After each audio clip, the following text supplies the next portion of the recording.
Hey fellas, so in 8.5, we're supposed to be learning the remainder theorem and the factor theorem. I just put them up here because that's the name of this, but we're not doing that. What we're going to do is we're going to try to solve polynomial equations when we're given one of the factors, okay? So normally we've solved quadratics, right? We solved quadratics when we get, but we have to have an x squared term and an x term and a constant term. If we add an x cubed term, like for all of these, we got to do some synthetic division first in order to turn it into a quadratic that we can actually solve, okay?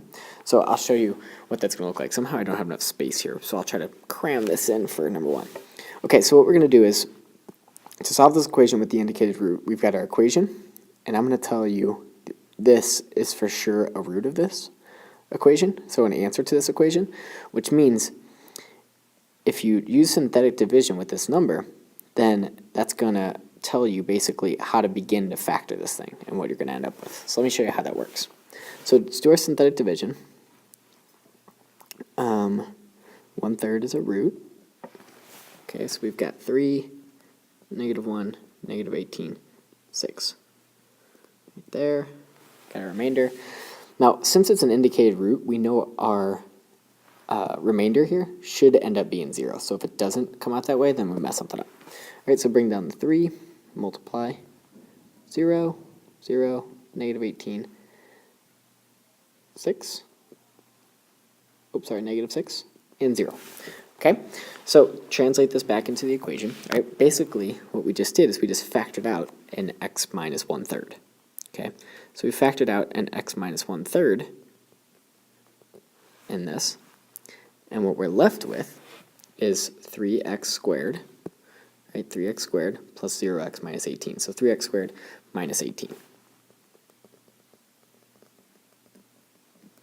Okay, so doing this synthetic division is just like factoring out an x minus 1/3. Okay, because we divided this by this, right? Undistributed it, and we're left with this answer, right? 3x squared minus 18, or 3x squared minus 18.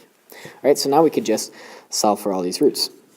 So we know either x minus 1/3 equals 0, so x equals 1/3, or 3x squared equals 18, divide by 3, so you have x squared equals 6, and x equals plus or minus square root of 6. Okay, so those are all of our possible answers for that equation.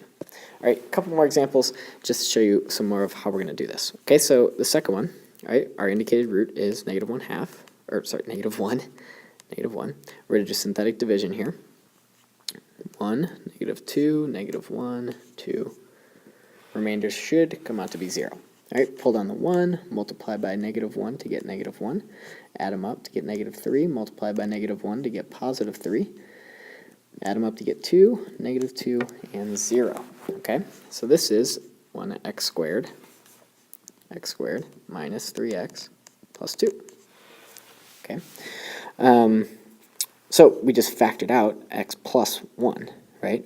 Because you'd have to, when you'd be dividing this by x plus 1. So x plus 1, remember it's x minus c, and our c is -1, times x squared minus 3x plus 2 equals 0. All right, well, x squared minus 3x plus 2, we know we can factor, so we have x plus 1, x minus 1, x minus 2 equals 0. So our answers are very simply 1, 2, -1. Okay, and the last example here that I want to do from this section is just one more here. We've got our synthetic division with 3. So we know we're going to have an x minus 3 in here. Right, that's what we're dividing by. And we've got 2, -5, -4, and 3.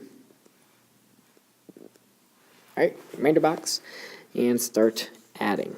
Okay, so 2, bring that down, multiply by 3 to get 6. -5 plus 6 is 1. 1 times 3 is 3. -4 times, or plus 3 is -1. 3 times -1 is -3, and no remainder. All right, because if they tell us that it's a root of it, you're never going to have a remainder. So this is 2x squared plus x minus 1. All right, so that's what I have left in here. Okay, now we can factor that. All right, so x minus 3 All right, when you get to this point, if you can't factor it, you could use the quadratic formula, complete the square, any way to solve that you want to get the actual answers. Okay, so x minus 3, you've got a 2x plus 1. Nope, sorry, minus 1. 2x minus 1, x plus 1 equals 0. So x equals 3, 1/2, negative 1. All right, let's go to a couple other types of problems. So now I'm gonna give you all the roots, and you're just gonna give me the polynomial equation, okay, with integral coefficients. So I want all your coefficients to be integers, no fractions, okay? So just a couple examples how to do this, right? If our polynomial equation has the roots of 1, -2, and 3/2, that means that we're able to rewrite this, right, basically working backwards. So if 1 is a root, then x minus 1 is a part of it. If -2 is a root, then x plus 2 is a part of it. And if 3/2 is a part of it, then x minus 3/2 is a part of our equation. All right, so we're just working backwards. Now, one thing that we could do here is we could switch this, right? The x minus 3/2, I'll just multiply everything by 2, right, and rewrite that as x minus 1, x plus 2. Let's rewrite it as 2x minus 3 equals 0, because that's the same thing. Okay, so what we could do here is we just got to FOIL basically twice. All right, so we have to practice our multiplication. All right, so when you FOIL the first two, you get x squared plus x minus 2. We're multiplying that by 2x minus 3. So we've got a 2x squared plus 2x, that's a, sorry, 2x cubed. Messed that up. I know I messed that up. 2x cubed plus 2x squared minus 4x minus 3x squared minus 3x plus 6 equals 0. All right, combine all your like terms, and we'll be left with 2x cubed minus x squared minus 7x plus 6 equals 0. All right, so we're doing basically the exact opposite of what we just did on the front. Okay, we're just working in reverse order. All right, number 5. If 0 is a root, then we have an x in here. -1 gives us an x plus 1. X minus 2 squared, right, because it's a double root. 2 is a double root. And x plus 3 equals 0. So a whole bunch of multiplication has to be done. All right, so let's start with we could do a couple things at the same time. Let's do the x into here, distribute that, x squared plus x. All right, let's expand the squared, x minus 2 squared, to x squared minus 4x plus 4. And the x plus 3, let's leave. Okay, still got to do a whole bunch of multiplication. Let's distribute the first two now. So we'll have x to the 4th minus 4x cubed plus 4x squared plus x cubed minus 4x squared plus 4x. This whole thing times x plus 3 equals 0. All right, we're just continuing to expand until we get a polynomial equation. All right, we need to combine like terms. So this first polynomial becomes x to the 4th minus 3x squared, or 3x cubed, sorry. The x squareds cancel each other out.